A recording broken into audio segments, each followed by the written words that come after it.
Have you ever had students teach you about the future of learning? Or better yet, has teenagers ever introduced you to a life-changing technology tool? Well, in today's episode, we're talking about what happens when teachers let go of control and create the conditions for students to lead, explore, and innovate, all while leveraging the power of AI. Here's what's coming today in this episode. How Aaron, a high school social studies teacher, uses TikTok and AI to turn classroom experimentation into a global conversation on teacher empowerment. Why creating highly structured, loosely organized learning environments is a secret to real AI integration, and how a simple framework called Raft is helping students become prompt engineers in their own right, not just users, but creators.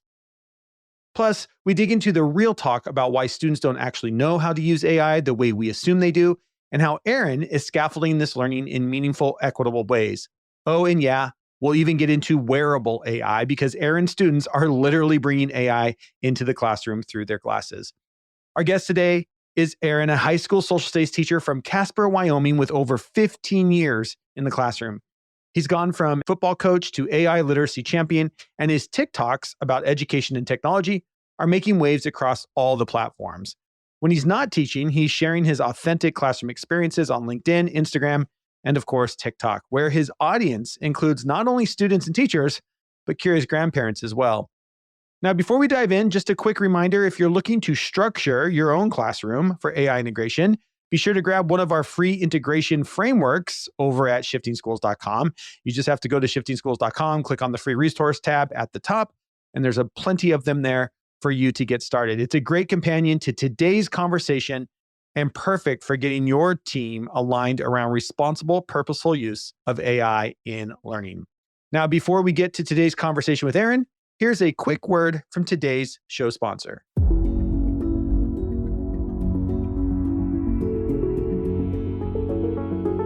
Shifting Schools is excited to be sponsored by newlight.io. Their platform is designed to simplify MTSS frameworks for personalized student support. Built by leading experts, New Light focuses on getting educators the answers they need fast. Which students need which levels of support? With simple data collection and insightful analytics powered by AI, New Light's platform provides actionable solutions to support your students effectively. Try it for free at newlight.io. That's NEULIGHT.io. Check the link in the show notes to learn more. With that, here is my conversation with Aaron about AI, social media, and teenagers today.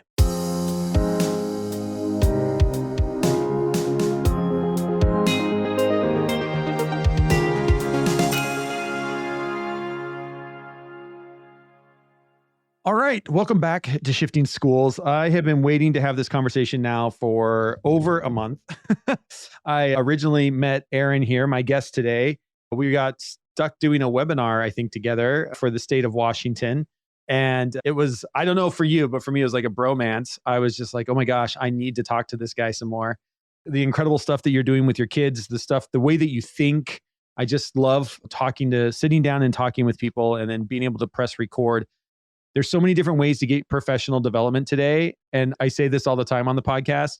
This is my professional development, finding bright, intelligent people that are doing incredible stuff, and then just going and having conversations with them and being able to press record so everybody else can hear that conversation as well. So I'm excited for this one. Aaron, thank you so much for taking time out of your busy schedule. I know you had to literally run home from school to be on the podcast today. But as we get started, maybe just fill in everybody else about how you've blown up on TikTok and everything you're sharing over on LinkedIn, and just a little bit about your background.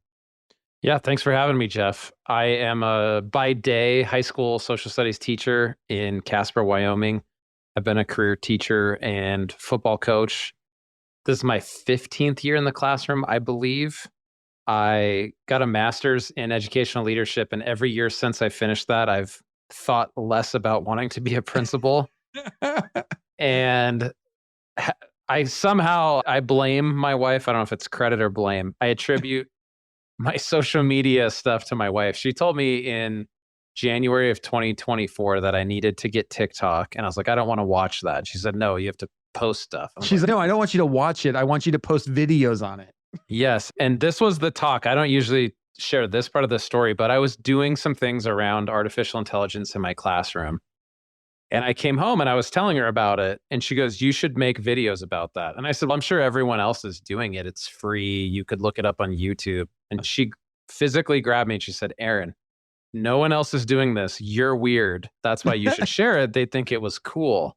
And I had this light bulb moment. I was like, do you mean other people aren't writing their own essays they assign with ChatGPT to learn it in a low risk environment? And she's, no one's doing that. Go make a TikTok. And it's just snowballed from there. I needed something to do. And I said, I'll put as much time into this as I used to do into being a head football coach, which was a lot of time. Yeah. And in some ways, this is more fun. And I try to document and share what I do and be authentic and just say, here's what my student did. Here's the way I teach a lesson. Here's some slang my students use that I explain to all the old people who don't speak Gen Z. And that's what my social media has been. And artificial intelligence has been one of those common threads that I just love to learn about and talk with people like you and learn from your website and podcast, Shifting Schools, which is a great resource. Yeah. Talk to us a little bit as we get started here. I always like when I get an opportunity to talk to teachers, talk a little bit about your school, your community, your kids. Are we talking a bunch of all white classroom, high privileged students? Are we talking 60% free and reduced lunch? Kind of give us an idea of what are we talking about from a student body in your school specifically? Yeah, that's a great question. I come from a very rural background in Wyoming, South Dakota. I grew up in Montana. Now I teach in Central Wyoming in the biggest high school in the state, but biggest high school in the state in Wyoming is like being the tallest short person. It's not that impressive. We're a unique mix of low socioeconomic status and upper end. I believe we were in the low to mid 30s for free and reduced lunch last I looked. So we're not a Title I school by any means. Sure. But just anecdotal evidence, today I was covering an ESL, English as a Second Language class, and I'm with a group of students that have all immigrated from or born early on in America and are not native English speakers from Honduras, Ecuador, Mexico, El Salvador. Sure. And so we have a mix of those and the country club side of town because we're an open enrollment district, which is also unique. So it's not just based on segregating neighborhoods. Oh, interesting. Let's talk a little bit about your class. I want to talk more about your social media, but we'll leave that because I think that'll just come up here naturally as well. But let's talk about your class, your first kind of using AI with students. I think one of the things I love following you is a lot of teachers I think there's a lot of teachers that are using AI. I don't know if there's a lot of teachers who are starting to really dig in with kids. Can you maybe talk about how did you get started? Did you stand up and say, hey kids, today we're going to use AI and I'm going to teach you how to do it? Or was it more of they taught you? How did you get this started, this leveraging with your students? Yeah. The first question is, how did I know about it? And this will shock everyone, but a teenager in the fall of 2022 showed me a TikTok of this thing. And they said, hey, Mr. Makelky, you're really into technology. Have you heard of ChatGPT? And they held their phone up. And I said, no, I'll have to go home and look that up. It was November, December of 22. Yeah. And I remember going home, it was full, it kept kicking me off and it was overloaded, the servers. And the little bit I saw, I thought, how is this doing that? How does this work? How is this possible? And it was from a student's TikTok. So I spent Christmas break doing my own independent research and I came back in January and I thought, I'll just do all my own assignments with ChatGPT and that'll give me a low risk arena to learn these skills in. And it just happened organically because we'd get to the point in the lesson, hey students, you're going to write your essay or your constructed paragraph response at the end of these readings. I'm on the smartboard projecting ChatGPT writing it with me. And most kids still didn't even know what that was. And finally one kid, Mr. Makelky, what are you doing? Like, why are you writing your own essay? And what is this app you're in? And I said, oh, don't worry. Just write your own essay in Google Docs and ignore me. And it was like teasing them enough. You have to show us what you're doing, which I did play into that more than I should have. But it's the old adage, you can't make a horse drink. You can run him in the desert and tease him with water until he's really thirsty and then he will drink. And that's what I did with AI, where they're just like, show us how you did that so well, so fast. And we're over here in the caveman world typing it. Yeah. I love that. I love that. So from there, what happens? You start leveraging it with kids. Did you have to teach kids? Because I think this is one of the things when I'm talking with a lot of teachers, we assume a lot when it comes, I find, this is a me thing, I find that we assume a lot of technological skill with students that they don't really have. They know how to watch TikToks. I don't know how many of them know how to create a good TikTok. Do you know what I mean? Yep. I think the same thing, we're doing the same thing with AI. We are assuming that every single one of our kids knows how to really leverage AI. And I have the feeling that when I get to talk with kids, they don't know how to prompt the thing. They're just like every teacher I'm in front of. They're clueless. They know it's there. They know it can make dad jokes because that's usually what they're having to do, or they're making some silly image with it. But how much time did you have to, what was your experience with that with your students when you got started? Was there some learning that you had to teach them around prompt engineering and what's going on with this thing? Yes. And I learned that the hard way, because just the same as you teach content, if you don't have a framework and a curriculum and a sequence, you go through that, you're not an effective teacher. And when I first started showing kids, I barely knew what I was doing and didn't have frameworks around how to prompt. I didn't understand iteration strategies. And it was like, kids would stare at me like, oh, I don't follow what you're doing. And I didn't have the language to explain it. So in the summer of 2023, I went home and I thought, I have to do something different. I have to construct almost like AI literacy lessons on my own and have ways to break it down into chunks and give it to kids just like any other skills. Sure. And coming back 2 years ago, so that'd be fall of 2023, I started doing that. Like a prompting framework, I use Raft. Ironically, my English teacher in middle school taught me to write essays by considering the role that I was playing, my audience who's going to read it, the format it was going to come out in, and then the topic I would write on. And I had this light bulb moment. I thought, we don't have to make up new things for AI. We just have to figure out what already works that people know and give them that. And so then I would come in and say, okay, we're not going to craft a prompt. We're going to raft a prompt. And I would write RAFT on the board. And kids are like, oh yeah, that makes a way better output when I specified each of these 4 areas. And then maybe the next day we would do something on top of that. And I've codified that now. And what happened, this connection to social media, is people would reach out to me like, how'd you do that? How are you teaching that? Can you share that? And that's where my wife was right. People were hungry because they didn't know how that worked or had a concept of how to teach it yet. Yeah. And I think that is such a key point. And I don't know, I was on this rant. You can go back in the podcast if you're new to the podcast and listen to these. But for a long time, especially when we're talking about technology and technology integration, I come back to this idea of highly structured, loosely organized, right? We need to create learning systems that are highly structured, loosely organized. Now, usually when I go into a classroom, I see the opposite. I see a teacher who has everything organized, but there's very little structure to the way that the learning is happening. But if you can flip that and you can have something like a raft prompt, right? You have a structure. The organization is where the learning has happened because you're not telling the kids what to type, but you have given them the structure. Their job is to organize their thinking, organize their thoughts, critically think through what their word choice is. That's where the learning's happening. But if you don't have the structure, then there's no this idea of like self-paced learning or this idea of individualized learning, right? Or personalized learning. Personalized learning works. You can do it. The problem is the more personalized you want the learning, the higher the structure has to be. And I think we miss that fact a lot, especially when it comes whenever we're introducing technology. We introduce technology and we instantly go to kids, just go write your paper. Oh, just go prompt AI without giving the structure. And then kids are off task. They don't know what to do. And they're off task because they're usually trying to learn something they don't know. They're learning a new skill of whatever it is that we just assume that they know. But as soon as you put a structure in place, you all of a sudden get these aha moments of, oh, I can follow that structure. All humans want structure.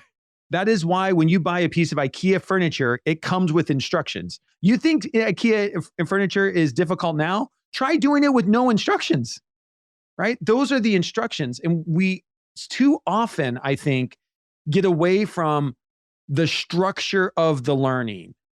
You don't need to have the answers, but you need to have your raft, right? Your raft in place. You need to have your protocols in place.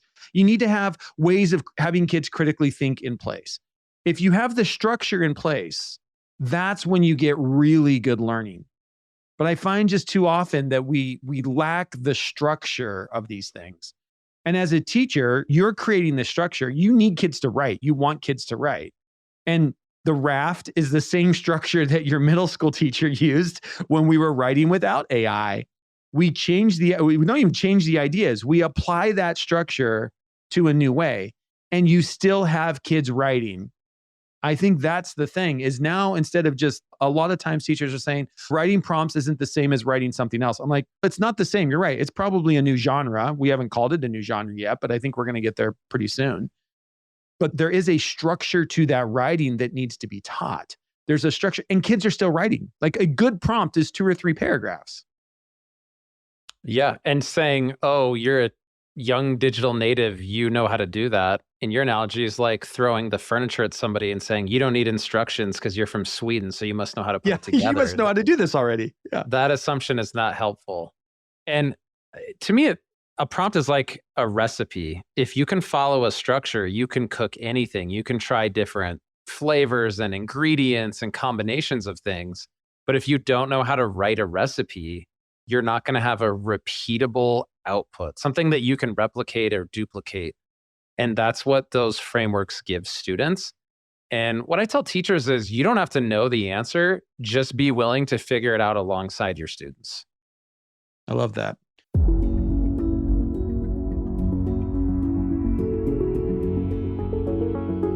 Hi, folks. We'll get back to our conversation in just a moment. I want to talk a bit more about newlight.io, the AI FERPA compliant, that's our federal guidelines around privacy of student data, platform making personalized student support a breeze. You know, student privacy is huge in our schools, and New Light is big on privacy as well. It was one of the first questions I asked the co-founder, Jose, about. There are a few AI systems out there that meet the requirements to being FERPA compliant, and New Light does just that. New Light's IntelliTier platform is more than just a data collection tool. It's an AI-powered assistant that has been trained to truly understand the MTSS framework, student context, and school-specific resources. Developed by a team with both social, emotional, and behavioral needs in mind, and with plans to extend into academic support soon. Studies show effective MTSS and SEL implementations can boost attendance, improve grades, and increase graduation rates. Yet many schools struggle with the complexities of gathering data and turning that data into actionable items within the MTSS process. New Light's IntelliTier platform makes it easy with simple, fast data collection, asynchronous collaboration across the MTSS team, and actionable insight that educators can implement and document their success with. Plus, New Light is advised by seasoned educators and administrators, so they understand your everyday classroom challenges.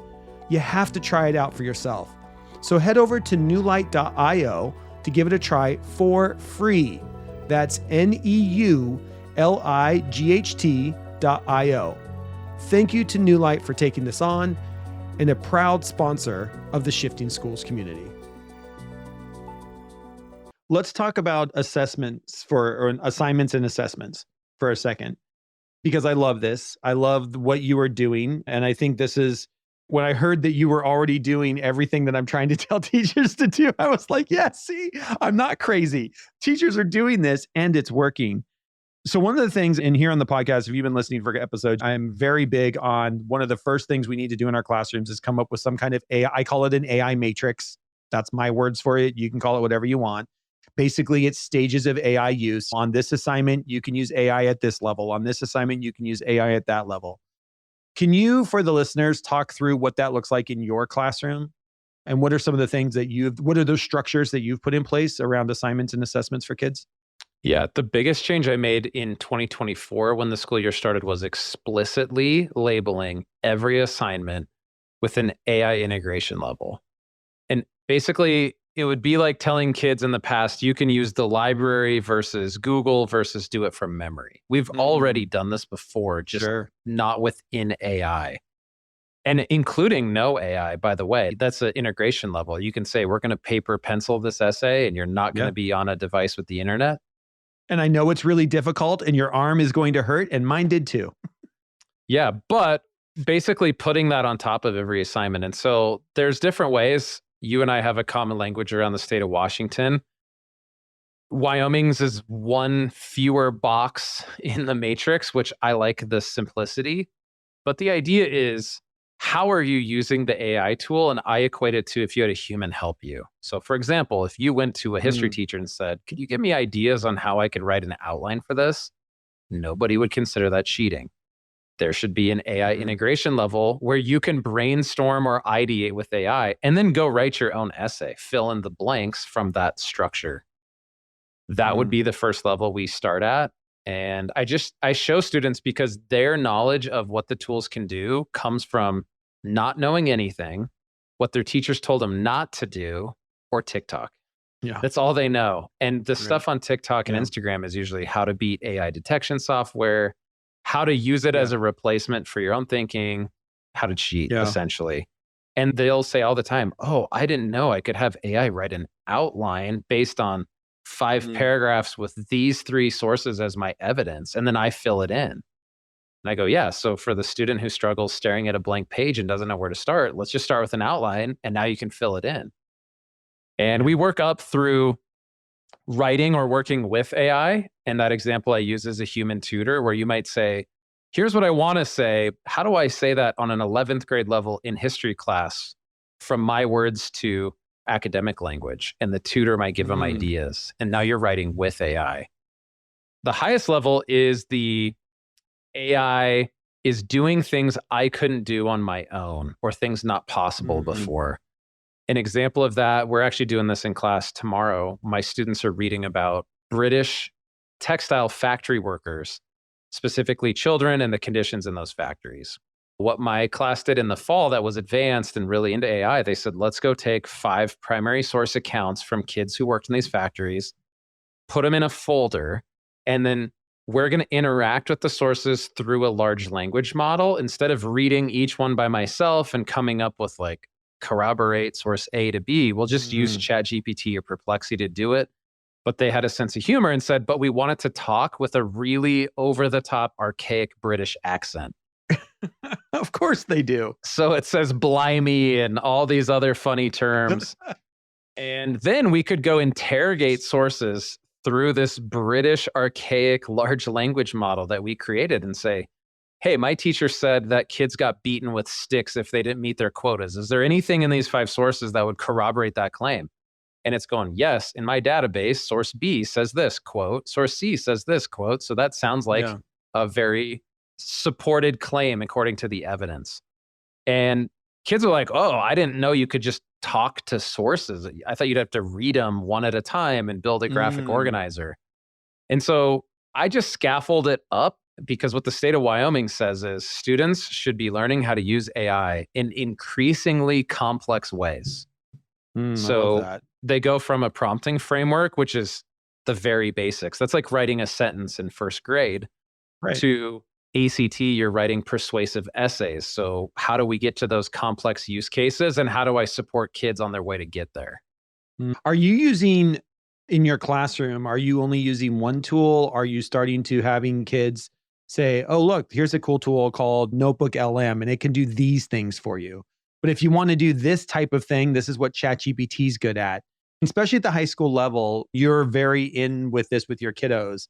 Are you starting to have some of those conversations with high school kids? Yes. My favorite is when they ask, what do you use? Yeah. Like, you show us this stuff. Do you use this schoolified, safe, guardrailed AI thing? Because we all know you use it at home. Yeah. One of my quotes we jokingly wrote on the board, because I'm a government history teacher, was, do not abdicate your technological sovereignty to the school district tech guy.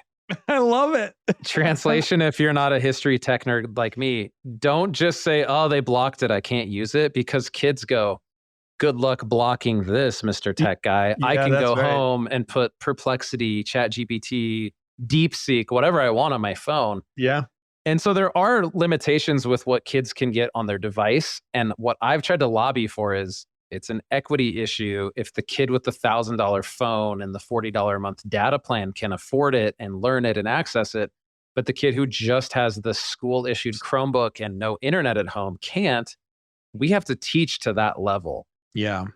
And yeah, I learned I invested very heavily in one that I won't name, and it's a great product. I had spaces in it and content, and kids were interviewing characters from novels. And I come back from the spring of 2024, fall of 24. I think all my content's in there. The first day with kids, I have them access it, and they're like, hey, this link is blocked. And my district blocked it over the summer. Probably some automated thing with the filtering software. Yeah. And so I try to be tool agnostic. So take your prompting framework example. Another reason to have structure is it can transfer across platforms. Yeah. Whereas you're like, oh, I only know the interface and the cookie cutter version that this AI app already made me, so I didn't have to prompt it very well. Then you're dependent on the tool and you're stuck behind a moat. Yeah. I was thinking about, it's so funny you brought that up. I was thinking about this morning and I was just thinking, I'm the same way. I get very frustrated with the education specific AIs that I feel dumb down more. I know we're trying to protect kids 100%. But in doing that, we a lot of times end up dumbing down the platform that, to your point, kids are just going to go home and use on their phone or whatever. And this morning it hit me. I was just like, oh my gosh, we did this already. It was called searching. And I remember this because I was a fourth grade teacher when Google came out, when the internet came out. I remember being a fourth grade teacher. And so Google was way too complicated for kids. And so we created things like Yahooligans search and Ask Jeeves search. And we had this kid safe search and that kid safe search. And we went all in on all these kid safe searching things. And 5-6 years later, we all just ended up using Google anyway. And today, none of those things exist. And all we do is we teach kids to search using the library database, which is a safe place to get kids to learn how to search. Or the next step is you're out on Google because that's what everybody uses, including kids before they even come to our schools, know Google and know that it exists. And so I think sometimes education gets in its own way around this idea of, oh, we need to make something that is educationally, when to your point, I'm just like, you don't let the powers that be stand in your way of all these incredible tools. Even when I'm working with districts, there's like, we only use Google tools or we only use Microsoft tools. I was like, why would you do that to yourself? You pay for an internet access that gives you everything. And yet you've decided that you're only going to use this one specific pathway because you've decided that we can't handle the entire thing. And I just find it so fascinating. The analogy that comes to mind with your search example is we're putting elbow pads, knee pads, a helmet, and training wheels on the bike and getting really good at riding with those on. And then the day they graduate or leave or get a job, all that comes off. I've never actually ridden a bike before without the elbow pads, knee pads, helmet, and training wheels, and I'm going to fall on my face. Yeah.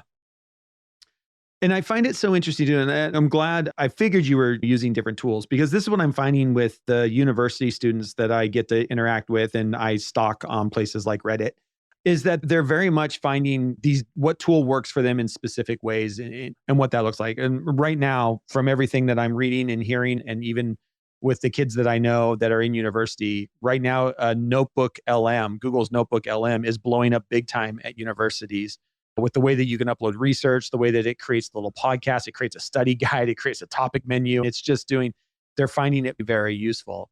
And so it has me thinking, okay, then college students are finding this useful as a study tool. How are we supporting those that will be in college in 2 or 3 years to understand that this is a tool that you can leverage in these ways that actual students are finding successful when they are out there on their own? And of course, Notebook LM does things differently than ChatGPT does, than Perplexity does. They all do something a little bit different. And I think exposing kids to that, especially in high school, I think exposing kids to that and doing a little comparing and contrasting to pick the right tool for the job is a life skill that that they're going to need. It's just as important to me as, are you writing an informational text or are you writing an expository text? Like, what's the same type of idea? Where do you think we go from here? You've got, I don't know, it's February. You've got 5-6 months left in the school year. What's on the horizon for you, your kids, around any of the ideas around using AI? Yeah. So we're on an intensive block, like a college schedule. My students were new in my classroom in January. So we're just getting into routines and we're a quarter of the way through the semester. And the highest AI integration level on our scale, which is AI empowered, this is the first week that we're doing that. That's where what's really cool about working with kids is when you teach them the structure and the framework, they'll go do things you never would have thought of.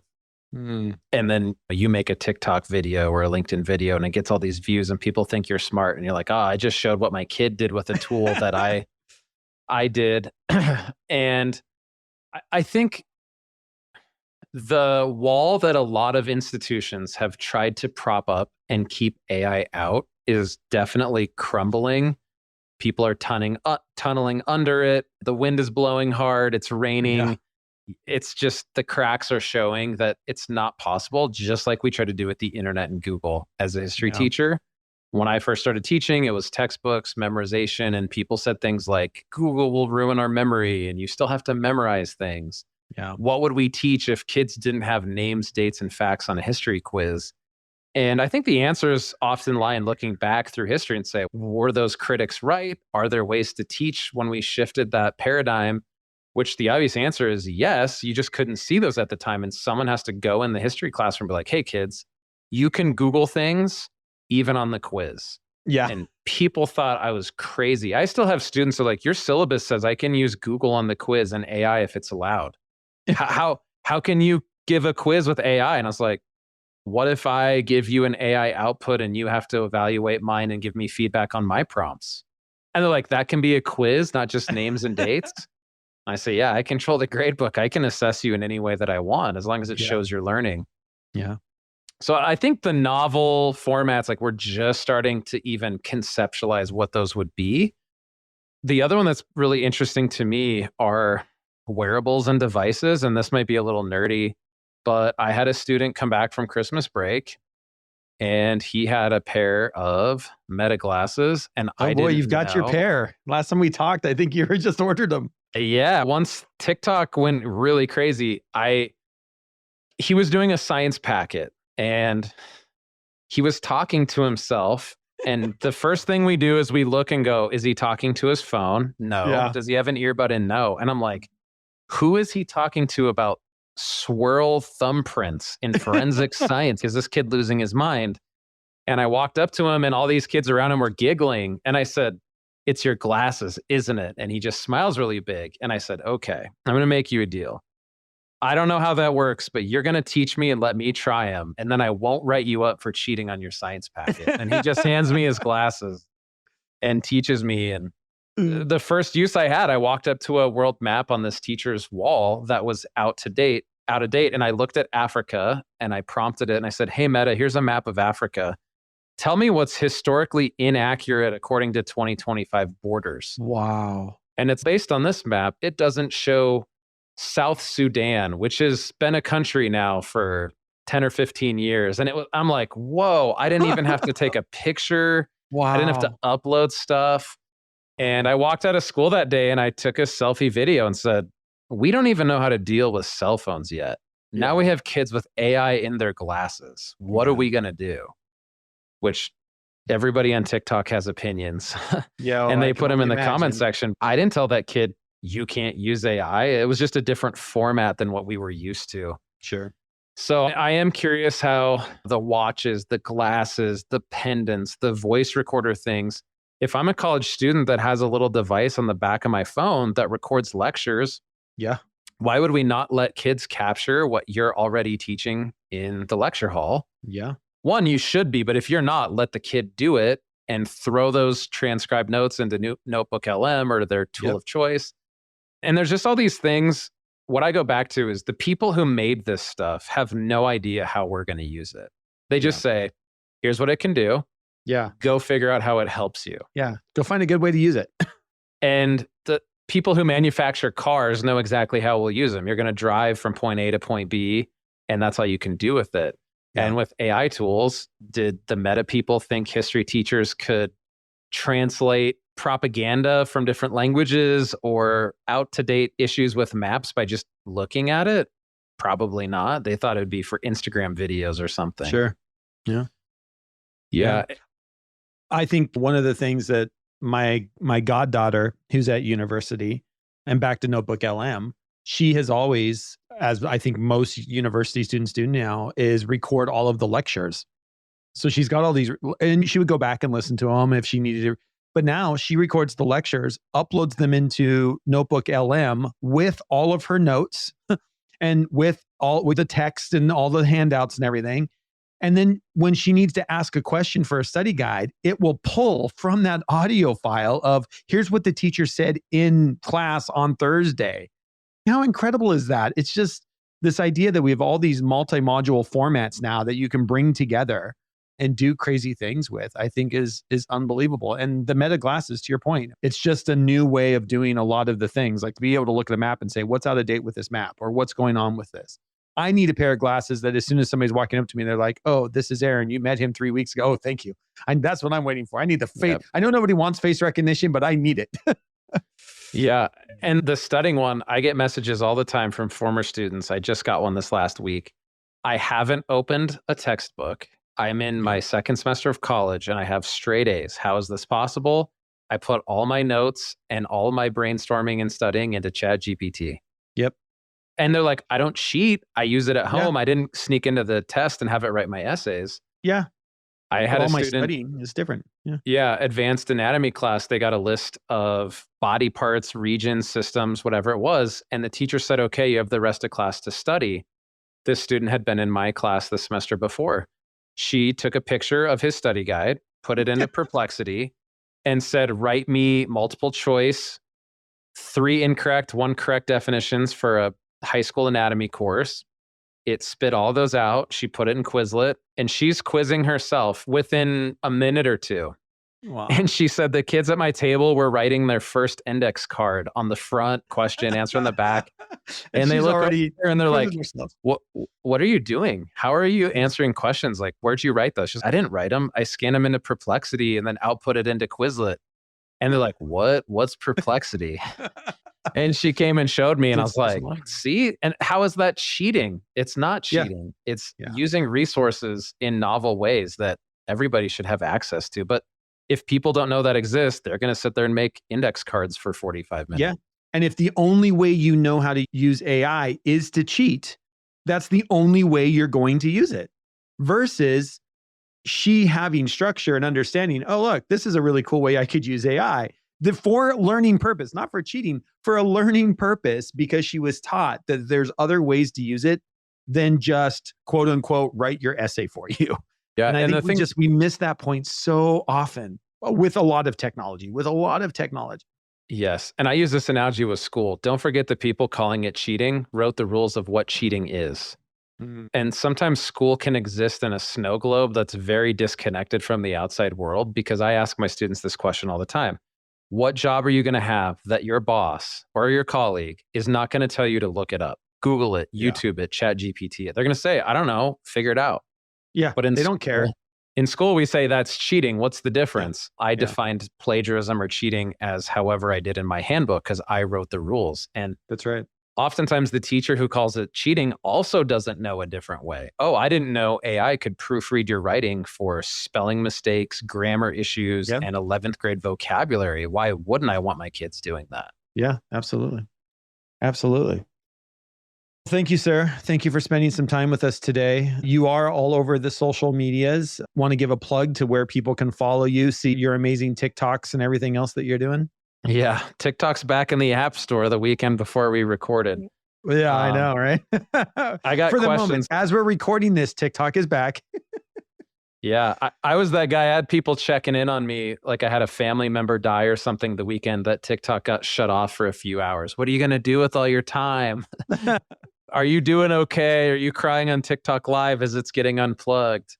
Everything. Do you find a lot of teachers there? Who's commenting and viewing your stuff? Is it teachers? Is it kids? Is it everybody? Or is it? I love that you asked that. So the most recent video that's gotten a lot of traction, a teacher, so I'm in my 30s, talking about Gen Z students with technology. I love analytics. What do you think the highest demographic of my viewership was on a video that got 4 million views in a day and 8 million views in 3 days? What age group do you think was the vast majority on TikTok? I'm going to say 25 to 30. 55 plus. No way. Yep. And here's why. I talk to my kids. They go, we've known about Meta glasses. That didn't blow our mind. Those have been out for a year. The people engaging it going, oh, this is crazy. What's the world coming to? Teachers are irrelevant. We're boomers that didn't know this stuff. Oh, wow. The smallest viewership by age was 18 to 24. Wowzers. Because kids, they all shrugged. Yeah, whatever. We just want to see Drake. Yeah, we just flew past it. Yeah, it was not interesting because they've known about it for a year. It was 55 plus was the biggest age demographic. Wow. So I didn't even know there's that many people 55 plus on TikTok. Yeah, it's the fastest growing demographic. They're not the biggest, but they're the fastest growing. And fastest growing. I think what's changed with that is kids use those tools as visual search engines. Yeah, for sure. TikTok is the #1 search engine for that for our students today. Yep. So when I do Gen Z slang, it's parents, teachers, grandparents going, my kid keeps saying this phrase. What's it mean? And they knew TikTok would have a video. Yeah. So it's different than you'd think. I actually don't get a ton of the younger people because I don't do dances and some of the stuff that they're probably opening TikTok for. Mine is trending pretty older, actually. And it's all under my name, Aaron Makelky. We can put a link to my little page that has all my socials. Yeah, we'll make sure there's a link to everything. My TikTok is nothing but home improvement videos because that's usually what I'm stopping and looking at. I'm like, oh, wow, that's a great way to lay LVP flooring. I never thought about doing it that way, or I never thought about using that tool like that. I'll have to remember that one. Yeah. So then, of course, I just keep getting more home improvement stuff. That's why kids love it because they have their own flavor based on the algorithm and what they've liked and engaged with. It builds it exactly what you want to see. Yeah. Yeah. Aaron, thanks so much. We'll make sure there are links to your TikTok and your Instagram and your LinkedIn. If you're not following him at LinkedIn, that's another great place. Always sharing good things over there as well. That's where I'm hanging out most of my time these days is over at LinkedIn. Thank you for taking time all the way from Casper, Wyoming to talk to us today about your classroom, the way that you're leveraging AI. And I love it when we're actually looking at, okay, how do we take that next step? It's one thing for me as a teacher to use it to create lesson plans and help me give feedback, and fantastic, not a problem with that. But we need to start pushing, right? It's 2025. We need to start pushing this into the hands of kids and thinking about how do we restructure some of the things we do and how do we put those structures in place that allow kids to use this in really meaningful, impactful ways. I think we've got to start moving that way if we haven't already. So hopefully this gave you some ideas. Again, I know Aaron is more than welcome to answer any questions as well. Please do reach out to us here at Shifting Schools, or you'll hit up Aaron if you want to learn more about his classroom and some of the things. He shares a ton, again, over on TikTok, Instagram, and LinkedIn, as well as everywhere else. And you can find that link in our show notes. Aaron, thank you so much for spending time with us today. Really appreciate you giving us your thoughts and opinions and talking about your classroom. I'm honored, Jeff. Thank you for having me on and letting me be a part of the Shifting Schools podcast. I've learned a ton from you and our work together so far. Awesome. Thanks, buddy. Hey there, dedicated listener. If you've made it this far, we know you're passionate about shifting the way education works. And Tricia and I appreciate you. If you loved what you heard today, we'd be so grateful if you could take a moment to rate and review Shifting Schools wherever you listen to podcasts. Those ratings help us reach even more educators just like you. And if you know someone who could benefit from these conversations, please share this episode with them. Just one person. Think of the impact we can make together.